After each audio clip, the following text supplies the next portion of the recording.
शुभम शंकर, आप देख रहे हैं मनी 9 और स्वागत है आपका हेलो मनी 9 में। मेरा सवाल है, आपके सवाल हैं तो हमारे पास जवाब हैं। जवाब देने के लिए हैं बेहद खास मेहमान डॉक्टर रवि सिंह।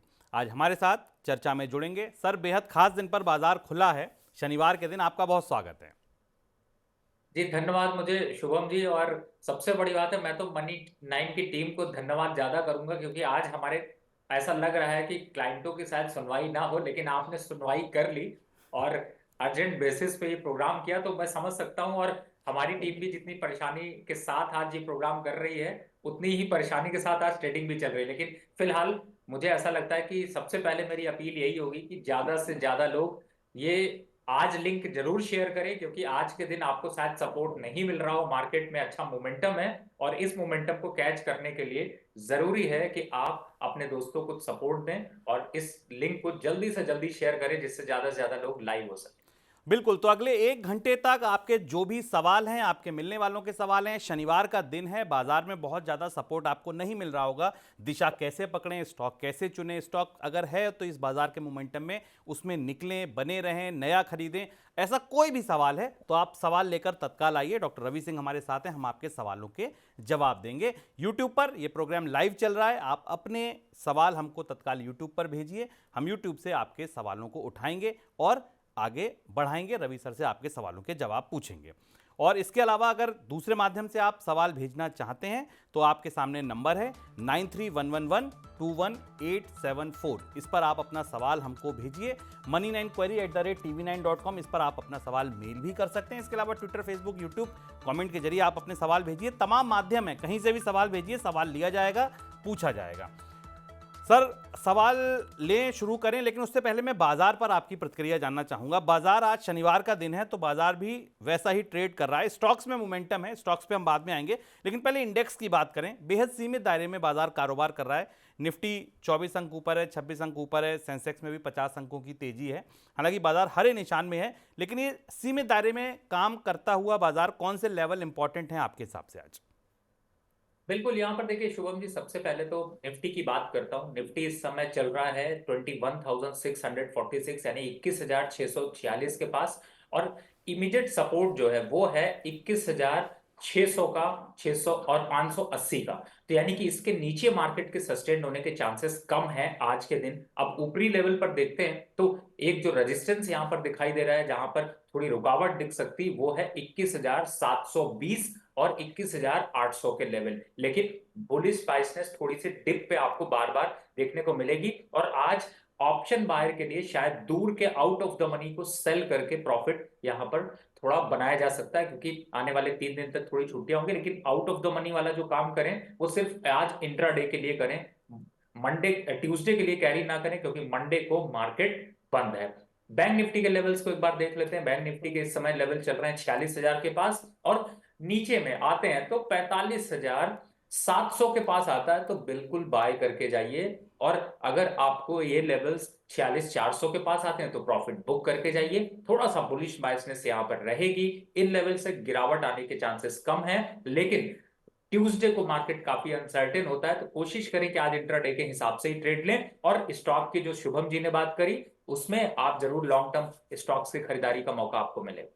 लीजिए भाई, तो आपकी सारी समस्याएं दूर, एक ही सवाल में सारा जवाब कि अगर आपने निफ्टी को पकड़ा हुआ है तो नीचे के लेवल जो आपको ध्यान रखने हैं वो यहाँ से बहुत दूर नहीं है, 580। और पूरे पूरे निफ्टी पर आप अगर लेवल्स देखें तो रवि सर ने बताए हैं नीचे 580 का लेवल पकड़ें और 21,600 एक ऐसा लेवल है जहां पर एक सपोर्ट है। तो 21,600, 21,580, ये दो लेवल दिमाग में रखिए। Out of the money call को बेचना है रवि सर, इंट्राडे के लिए जो आपने बताया। जी बिल्कुल, यहां पर 21,750 और 21,800 के कॉल को बेचा जा सकता है। और साथ ही पुट साइड से भी आप 21,550 की पुट भी बेच सकते हैं, यानी कि चोखा ही चोखा है दोनों साइड के। चूंकि मार्केट एक छोटे दायरे में है, तो दूर के आउट ऑफ द मनी को बेच करके उनका टाइम वैल्यू खाया जा सकता है। बिल्कुल, तो बाजार क्योंकि दायरे में है तो कहना रवि सर ये चाह रहे हैं कि आप ऊपर और नीचे दोनों ऐसे लेवल पकड़िए जहां उम्मीद है आज बाजार नहीं पहुंचेगा। तो अगर आप उसको बेचेंगे तो सिंपल सी बात है, आपको प्रीमियम का फायदा वहां पर मिल जाएगा। आगे बढ़ते हैं सर, बिना देरी के सवाल लेते हैं क्योंकि बहुत सारे दर्शक इंतजार कर रहे हैं। मोहित जोशी का पहला सवाल है, इरिडा का उन्होंने शेयर खरीद रखे हैं 600 और वो जानना चाहते हैं कि सर क्या प्रॉफिट बुक कर लूं, एवरेज करूं, सर्किट लग गया है, क्या सलाह देंगे आप उन्हें?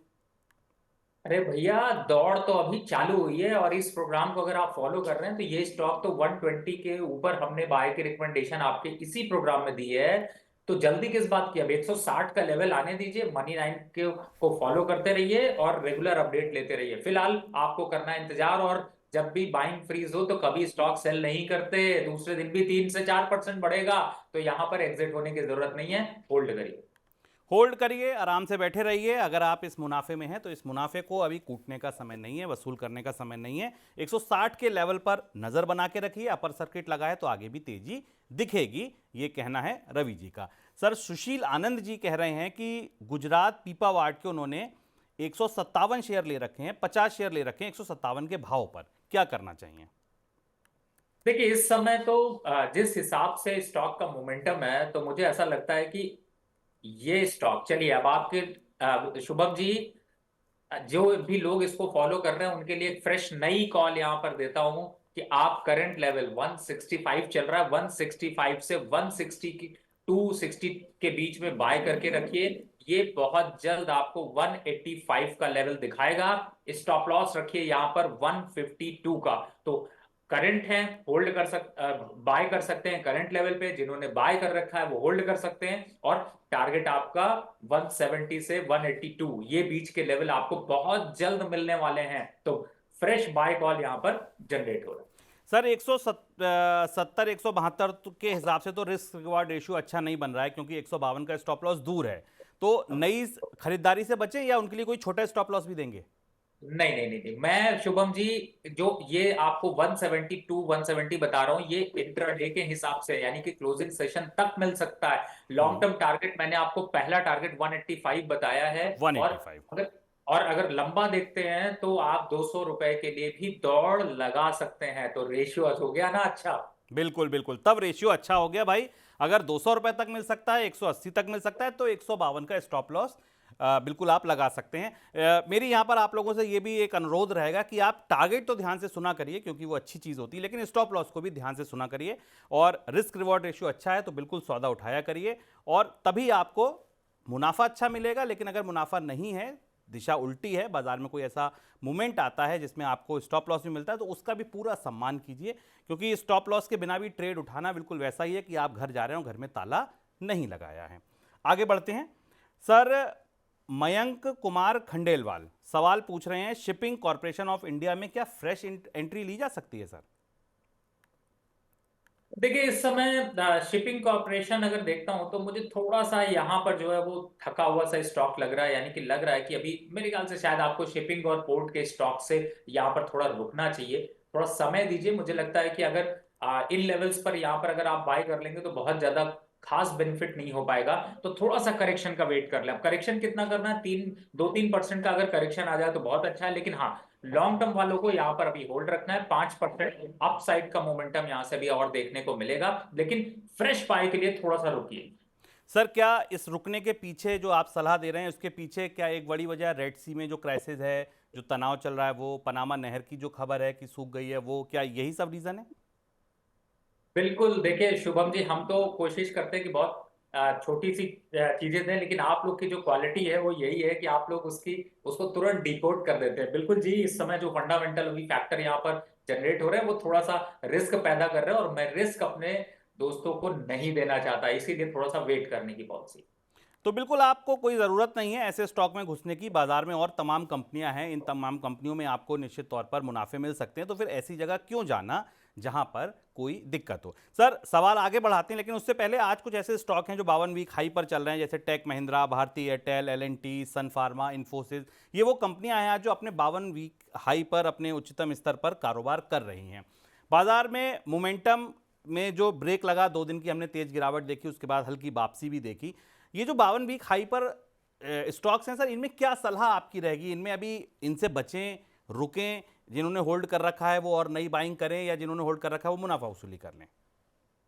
नहीं, देखिए मुझे लगता है कि जिन स्टॉक्स की चर्चा आपने अभी करी है और 52 वीक हाई के पास हैं, तो मुझे लगता है इस समय थोड़ा प्रॉफिट बुक करना ज्यादा समझदारी है, क्योंकि इन स्टॉक्स का अगर लॉन्ग टर्म व्यू देखा जाए तो वोलेटिलिटी बहुत ज्यादा है, हाई वोलेटिलिटी स्टॉक्स हैं। और दूसरा, इन लेवल्स पर बहुत कॉन्फिडेंस नहीं दे रहे हैं। जैसे बहुत होता है कि स्टॉक्स जब 52 वीक हाई को तोड़ते हैं तो एक बड़ा मूव दिखता है, लेकिन मुझे ऐसा लगता है कि ये अगर 52 वीक हाई तोड़ रहे हैं तो कहीं ना कहीं से बड़ा पेन लेके तोड़ रहे हैं, तो यहां पर थोड़ा सा प्रॉफिट बुक करना अच्छा है।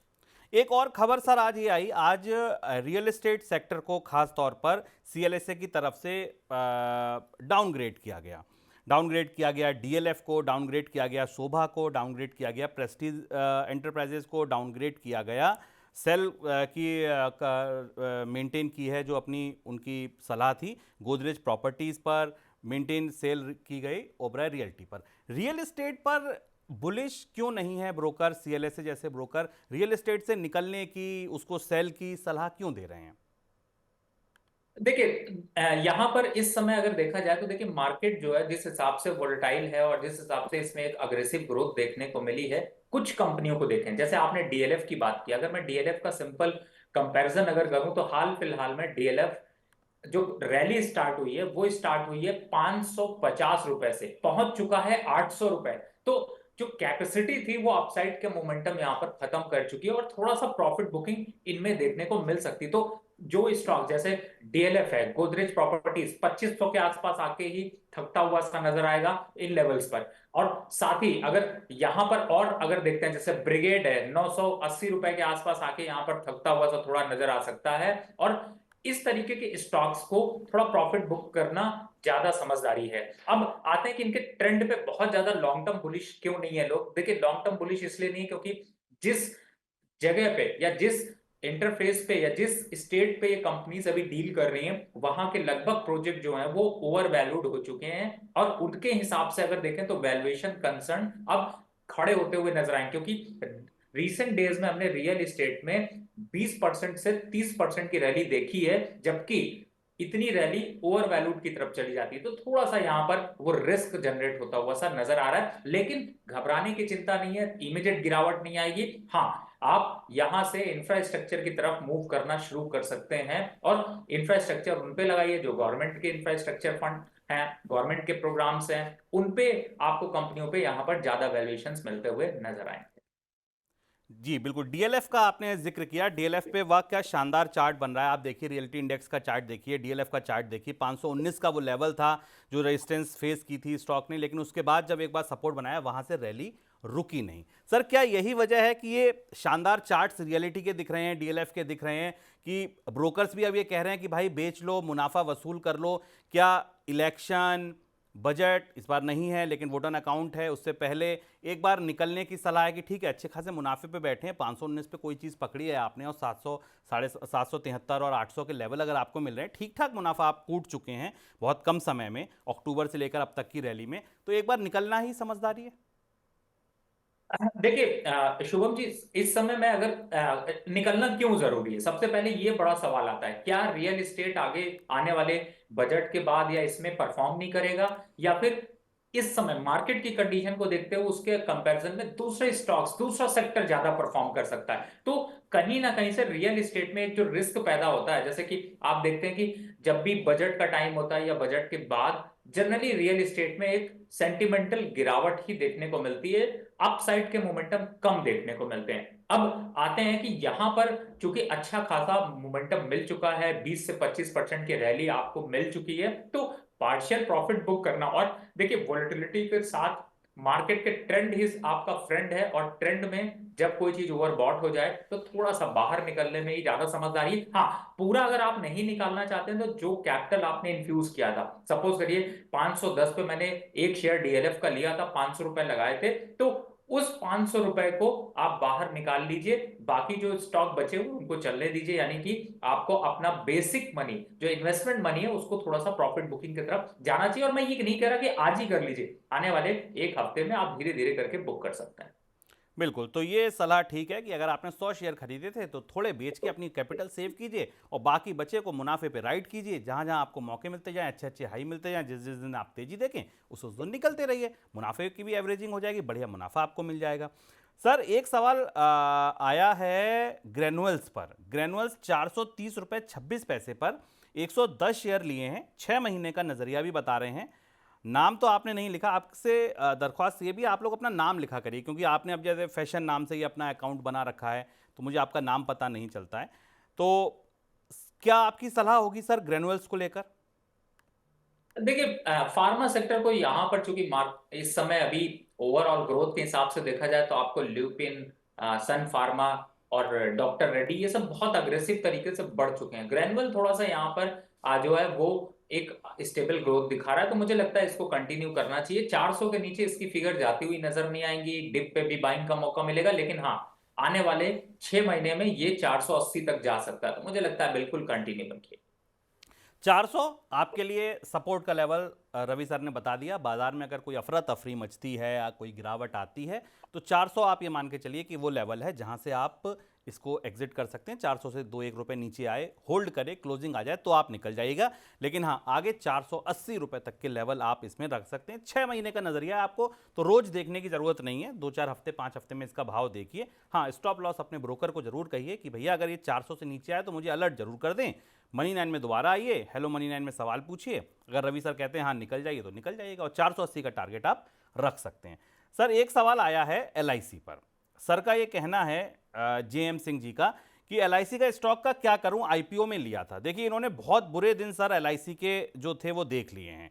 LIC का स्टॉक फिर अपने IPO के लेवल के आसपास है, 932 रुपए पर ट्रेड कर रहा है। 902 से 949 रुपए का ही IPO का भाव था, तो इनको अगर 949 रुपए पर लॉट मिली होगी तो अभी अपने IPO प्राइस से 10-12-15 रुपए नीचे ही हैं, ऊपर तो अभी भी नहीं है।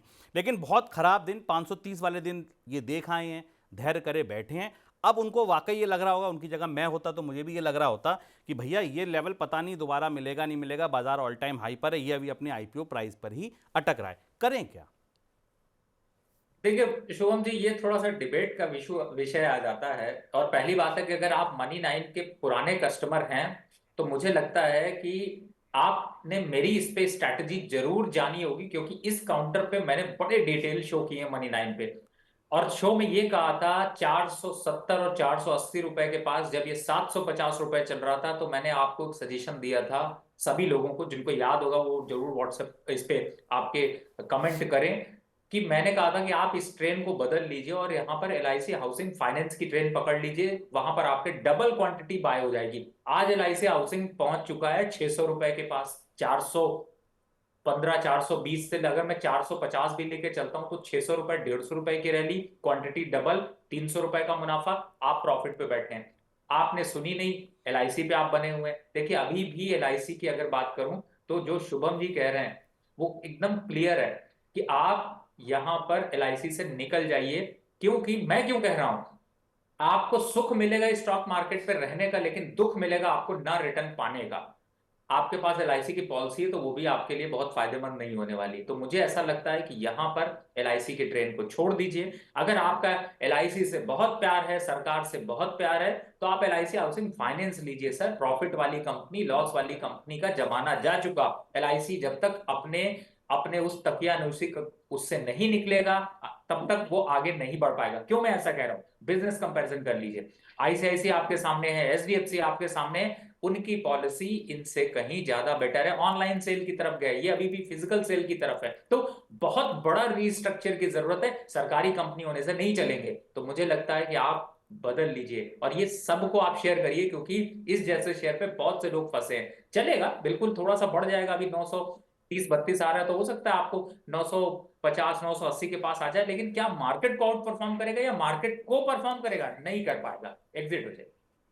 बिल्कुल, तो LIC में सर अगर आपका जो भाव था, रिटेल के लिए तो भाव थोड़ा कम ही था, तो अगर आपका कोई भाव था, एक लॉट आपको मिली होगी, 15 शेयरों की लॉट थी, अगर आपको मुनाफा मिल रहा है या आप अपनी पूरी पूरी कैपिटल भी सेव कर रहे हैं तो इसमें बहुत बड़ी उड़ान की अभी गुंजाइश नहीं है, आप यहाँ से निकलिए। LIC फाइनेंस, हाउसिंग फाइनेंस जैसे शेयर रवि सर बता रहे हैं, इसके अलावा चुन चुन के सेगमेंट में आज वो आपके लिए कई 2-3 नगीने चुन के लाए होंगे, मुझे पूरी उम्मीद है वो आपको बताएंगे, तो आप ये पैसा वहाँ लगाइए। मैं आपकी बात बिल्कुल समझ सकता हूँ, आपकी संवेदनाएं ये होंगी कि भाई मैंने इतना समय भी लगाया, मैं लेके बैठा भी रहा, इतना समय भी लगाया और मैं कैपिटल लेके निकल रहा हूँ। लेकिन सर ये बाजार है, हर स्टॉक उतनी तेज़ी से नहीं बढ़ता है। आप दूसरा स्टॉक खरीद लेंगे तो निश्चित तौर पर आपने ये जो होल्ड किया है ये आप समय का जो आपका प्रीमियम है आपको दूसरे स्टॉक में मिल जाएगा।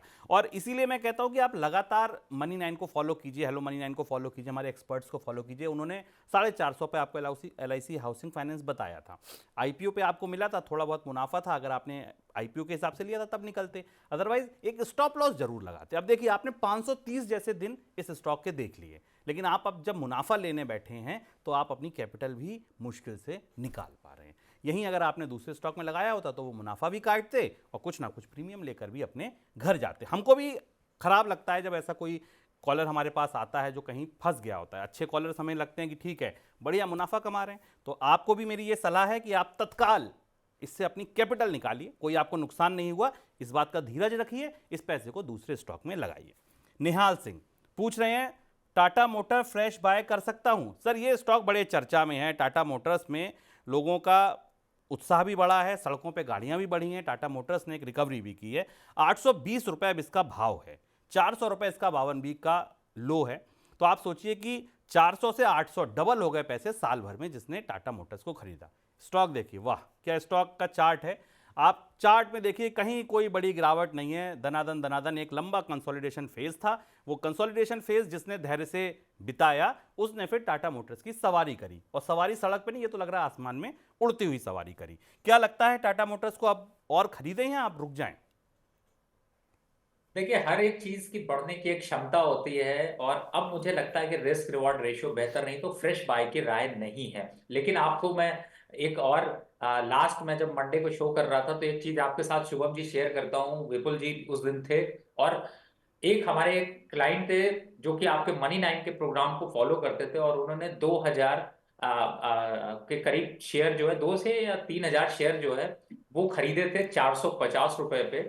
उस टाइम पे वो कह रहे थे मैं मारुति पे खरीदूं या टाटा मोटर की, तो हमने उन्हें सजेस्ट किया था, और उन्होंने खुद ये किस्सा शेयर किया कि उस समय कार खरीदने के लिए मेरे पास नहीं था, तो मैंने कहा आप स्टॉक खरीद लीजिए, कार भले मत खरीदिए। उसके बाद अभी उन्होंने रिसेंट अपडेट दिया कि अब मैं उससे ज्यादा बेहतर कार खरीद पा रहा हूं, अगर कार खरीदी होती तो उसका वैल्यूएशन भी गिर गया होता। तो मनी 9 का ये मैं कोशिश कर रहा हूँ, और जो टाटा मोटर के स्टॉक्स को लोगों ने लिया आज वो गाड़ियां खरीद पा रहे हैं, भले उनका बजट उस समय कम था तो कोई जरूरत नहीं थी। लेकिन अब सर यहाँ पर थोड़ा सा वैल्यूएशन कंसर्न है। 800 लेवल पे आप खरीदोगे, बिल्कुल शेयर अभी बढ़ने के दौर में है, 950 तक जा सकता है, लेकिन गिरावट भी 700 तक आ सकती है। तो थोड़ा सा दूरी बनाते हैं, थोड़ा करेक्शन आने दीजिए, अच्छे लेवल्स आएंगे तो जरूर बाय करें। छोड़िए ना सर, क्यों टाटा मोटर्स से खरीदना है, टाटा मोटर्स से भी थोड़ी दूरी बनाइए, क्योंकि यहाँ आप कार तो खरीद नहीं रहे हैं जिसका फीचर चाहिए, आपको तो स्टॉक देखना है। तो स्टॉक में अभी थकान दिख रही है, क्योंकि चार्ट आपके सामने है, देखिए स्क्रीन पर, क्या शानदार रैली दिखाई है इस स्टॉक ने। अब थकान है, कुछ कुछ प्रॉफिट बुकिंग आ सकती है, बाजार भी बड़े क्रूशियल लेवल पर है, उच्चतम स्तर छूते छूते अब बाजार भी थोड़े थक रहे हैं। आगे बड़े इवेंट हैं, बजट भले वोटन अकाउंट है लेकिन बजट में सरकार की अगली मंशा पता चलेगी, इसके बाद इलेक्शंस हैं, तो काफ़ी बड़े इवेंट हैं। तो बाजार में आगे आने वाले दिन जो हैं वो रोलर कोस्टर राइड की तरह हो सकते हैं। ऐसे में आप यहाँ घुसें और उसके बाद अगर मान लीजिए नहीं आपको मन मुताबिक रिटर्न मिला तो ठीक नहीं रहेगा। तो बेहतर यह है कि जहाँ वैल्यूएशन अच्छी है, जहाँ स्टॉक्स अच्छे हैं, आप उनको खरीदिए बजाय इसके। इन स्टॉक्स को अभी छोड़ दीजिए।